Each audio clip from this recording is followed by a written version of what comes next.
हाग्रामाया सासे भस्मासुर बर' फिसाया बिटिआरआव थानाय 33 लक्ष जाति जनगोष्ठीया बेखौ अननानै 17 बोसोर राजत्व खालामनो होदोंमोन आरो बै हाग्रामायानो दिनै बर' मानसिफोरखौ धोरोमनि मुं लानानै राजखान्थिनि मुं लानानै फोजोबस्रांनायनि मोनसे हाबाफारि लादों।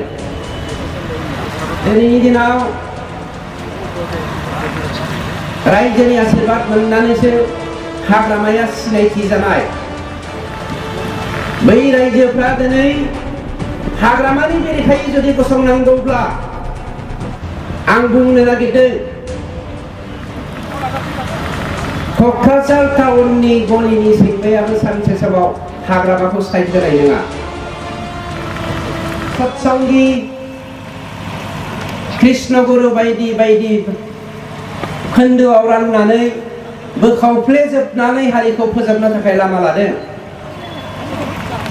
थांनाय 17 बोसोराव बिथाङा बिदा फंबायनि गेजेराव दैनि बाना बोहैहोदों।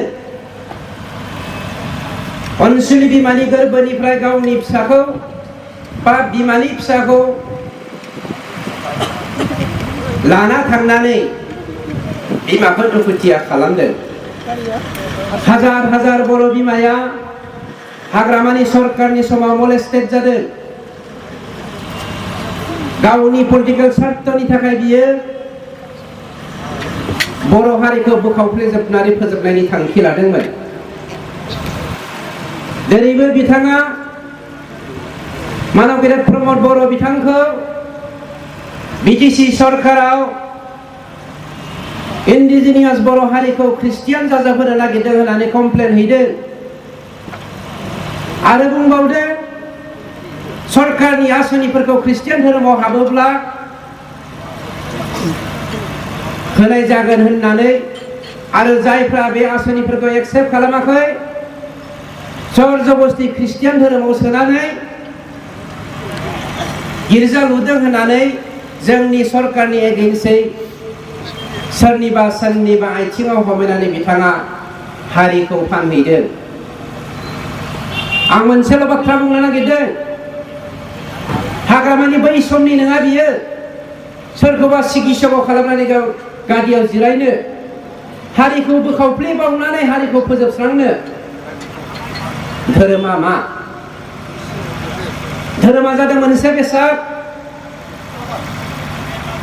पाप आरो पुण्यखौ सिनायनानै पापनिफ्राय रैखा मोननानै बै धोरोमखौ जोङो मोनसे ब्रिज हिसाबै बाहायनानै सोरगोआव थांनायनि मोनसे लामा नागिरनाय। ख्रिस्टियानानो जा ब्रह्मआनो जा बाथौ सत्संगी कृष्णगुरु जिखि धोरोमानो जायाथों मानो धोरोमा मोनसे ब्रिज। मोनसे ब्रिजनि मोनसे खर'जों सासे मानसिया थायो, मोनसे खर'जों जोङो फोथायनाय हिसाबै सोरगो रायजो थायो। बै ब्रिजखौ बारखांनानै बा गाखोनानै जों सोरगो रायजोआव थांनायनिसो मोनसे लामा धोरोम। नाथाय आसल धोरोमा मा? What is the religion? आसल धोरोमा जादों मोनसे हारिया गावनि जा आसार खान्थि गावनि जा राव हारिमु बेखौ सैथोथियै गोबानानै लागोन, बेजों सिनायथि होजागोन, बेनो धोरोम। आं बर', आंनि धोरोमा बर'। आङो ख्रिस्टियान धोरोम लानानै सोरगोआव थांनायनि मोनसे लामा नागिरनो हागौ। नाथाय ख्रिस्टियान धोरोम लानाया, ब्रह्म धोरोम लानाया, सत्संगी धोरोम लानाया, बाथौ धोरोम लानाया, कृष्णगुरु धोरोम लानाया जोंनि राव हारिमु आसार खान्थि थुनलाइयाव मालाबाबो गोहोम गोग्लैनो मोननाय नङा। बेखौनो होनो धोरोम। हाग्रामाया जों बयबो मिथिगौ भस्मासुर होननाय सासे व्यक्तिनि नामखौ, सासे असुर जायखौ जोङो भस्मासुर होननानै बुङो।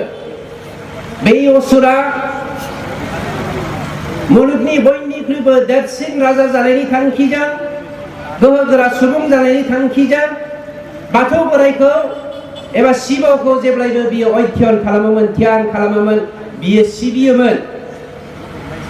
बिनि सिबिनायनि सायाव सेटिसफाइ जानानै बाथौ बोराया बेनो मोनसे बोर होदोंमोन जायनो नोंनि खर'खौ दांगोन बियो भस्म जालांगोन हांगार जालांगोन खामग्लिलांगोन होननानै बाथौ बोराया जेब्ला बेनो बोर होदोंमोन बोर होनायनि उनावनो बियो बाथौ बोरायनि खर'खौ दांनानै बाथौ बोरायखौ बुथारनो नागिरदोंमोन बा भस्म खालामनो नागिरदोंमोन।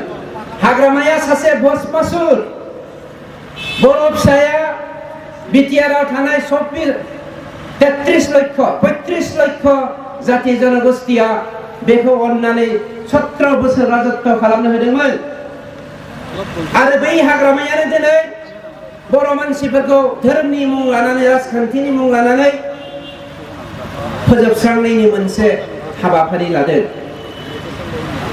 दिनैनि दिनाव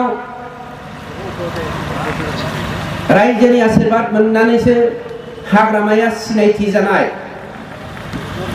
बै रायजोफ्रा दिनै हाग्रामानि बेरेखायै जुदि गसंनांगौब्ला आं बुंनो नागिरदों